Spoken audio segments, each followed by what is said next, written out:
My daughter slammed her hand on the table, her voice reverberating through the room. Enough, Mom.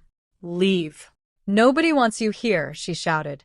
I sat there, stunned, my heart racing, tears welling up in my eyes. Then my husband stood up slowly, his expression filled with silent anguish. In that heavy quiet, he did something none of us would ever forget. Hey Reddit, family dinners used to be a neutral space. Not warm, not loving, but bearable. Recently, though, it felt like stepping into a storm with a flimsy umbrella. That night, I felt the tension the moment my mother arrived. Her perfume was sharp, her footsteps even sharper. She surveyed the house like an inspector, as if she owned every inch of it. My husband, Mark, gave me a reassuring glance, one that silently communicated, "We'll get through this." My daughter, Lily, hardly looked up. At 15, she was stubborn, protective, and allergic to any form of insincerity. We sat down together. It looked like a family dinner, but it felt like a countdown. My mother began the evening with subtle digs, comments she masked as helpful advice, but felt like small slaps. "You work too much," she said, eyeing the casserole as if it had offended her. "You're never home," she added, glancing at Mark. "You don't prioritize family," she said loudly enough for Lily to hear. Lily's eye twitched. Mark stiffened. I breathed through the familiar sting. I tried to steer the conversation elsewhere, but my mother pressed on. "You know," she said sweetly, "a good family always does things together. I don't understand why you can't find more time." "A mother should, Mom," Lily interjected quietly. "Please stop." But my mother kept going, tilting her head as if delivering a sermon. "You're raising your daughter wrong," she continued. "You're letting this house fall apart." And then she turned to Mark directly. "You shouldn't put up with this." Mark's jaw tightened, and that was the spark. My mother leaned closer to Lily. "You know, sweetheart," she said, "your mother only thinks about herself. You deserve better."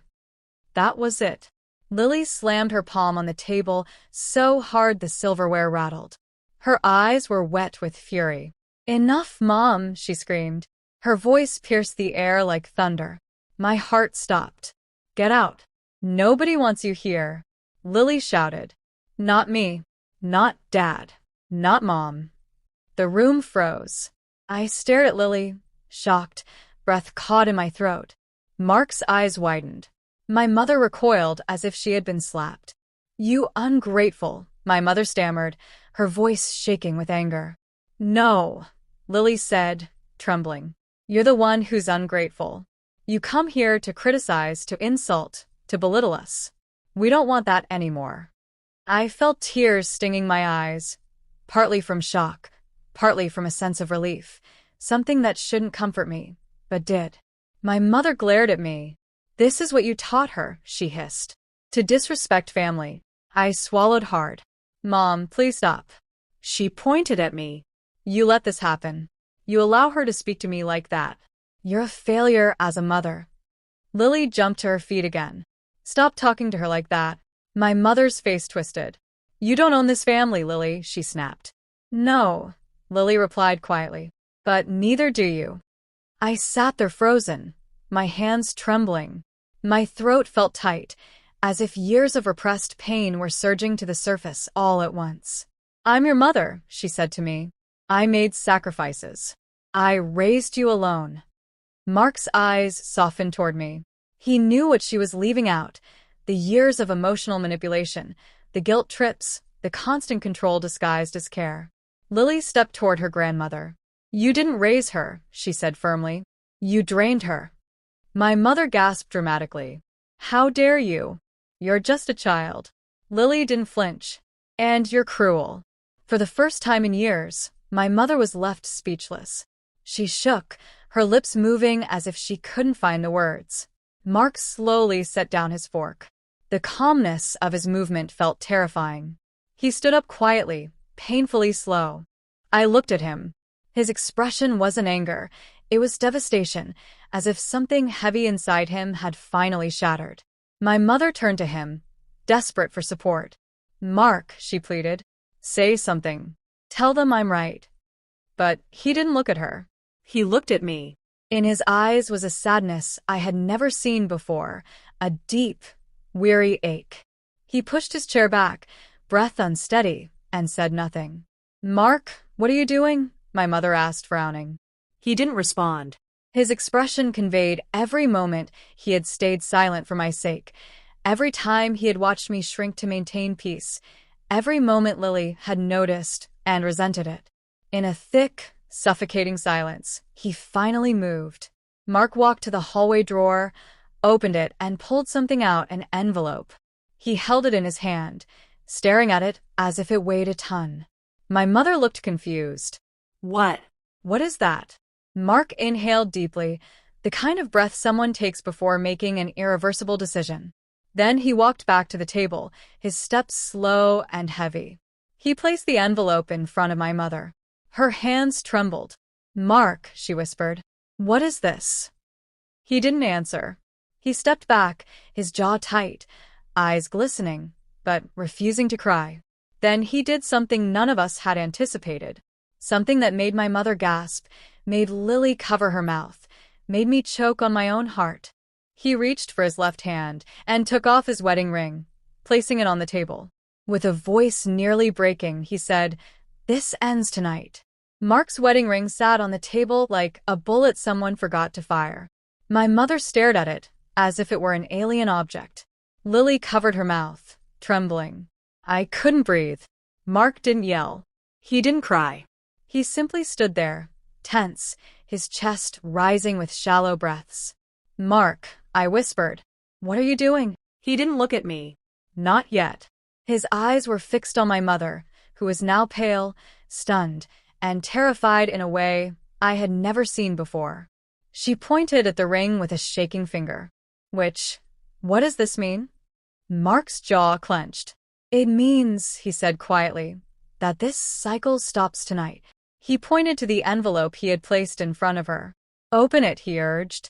My mother hesitated, her eyes darting between all of us. Finally, with slow, shaky fingers, she ripped the envelope open. Inside were photographs from years ago and court documents. My mother's face went pale. "Why do you have these?" she whispered. Mark's voice was steady. "Because I needed proof," he said. "Proof of what you did to your daughter. Proof of the damage you've caused for years." My stomach flipped. "Mark, what papers?"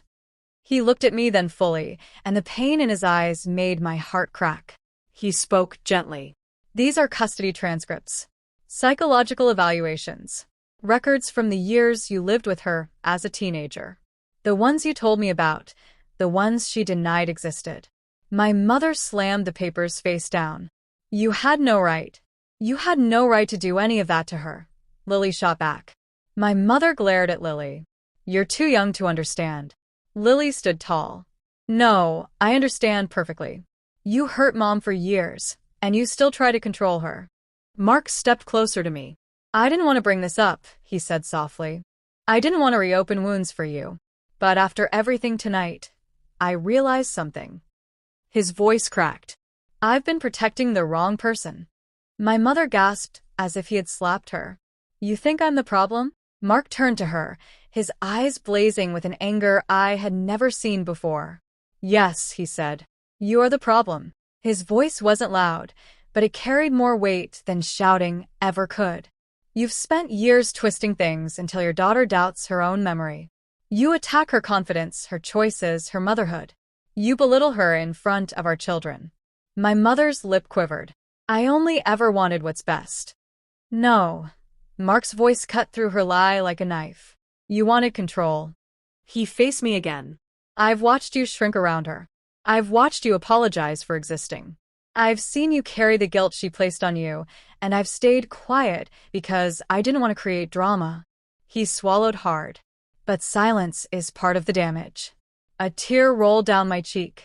"Mark." He shook his head gently. "I'm sorry.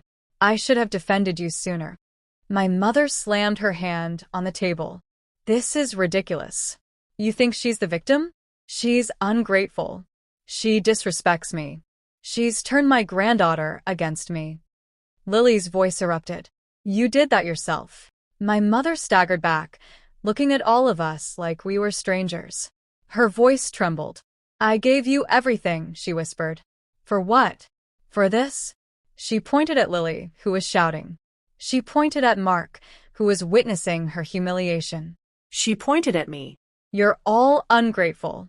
All broken. Mark's voice dropped to a chilling calm. No, we're finally healing. My mother's eyes widened. You're choosing them over me. Mark didn't blink. Yes, Lily whispered. Good.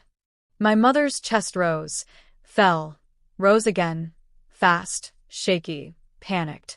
Then she spat the cruelest sentence of all. Fine. If you want me gone, I'll go. But don't come crawling back when your children resent you. She grabbed her purse and stormed toward the door, turning the knob sharply. But Mark's voice stopped her in her tracks. Wait. She froze. He didn't raise his voice. He didn't move. But his next words cut sharper than anything else. You will not come back here again. My mother spun around. You can't ban me.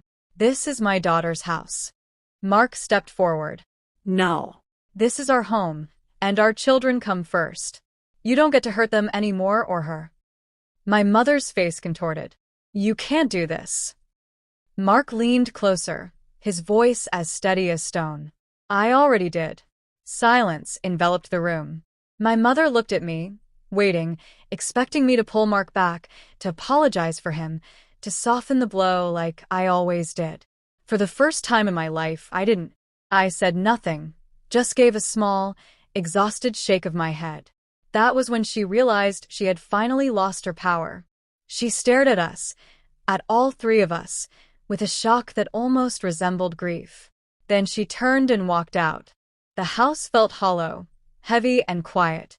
Lily collapsed into my arms, trembling with adrenaline. I'm sorry, Mom, she whispered. I didn't mean to yell. I just couldn't let her keep hurting you. I hugged her tightly. You protected me, I whispered. And yourself. Mark stood a few feet away, shoulders sagging, eyes glistening. I didn't mean the ring, he murmured. It was to make her stop, to snap her out of whatever fantasy she was in. I'm not leaving. I need you to know that. Relief surged through my chest. I know, I whispered. I knew the moment you looked at me. He exhaled shakily and finally slid the ring back onto his finger. Lily wiped her eyes. Is Grandma really gone? Mark wrapped an arm around us both. She can come back when she learns how to be gentle. We all stood there, holding on to each other, three people who had finally stopped letting one person break them. And for the first time in years, I felt safe in my own home.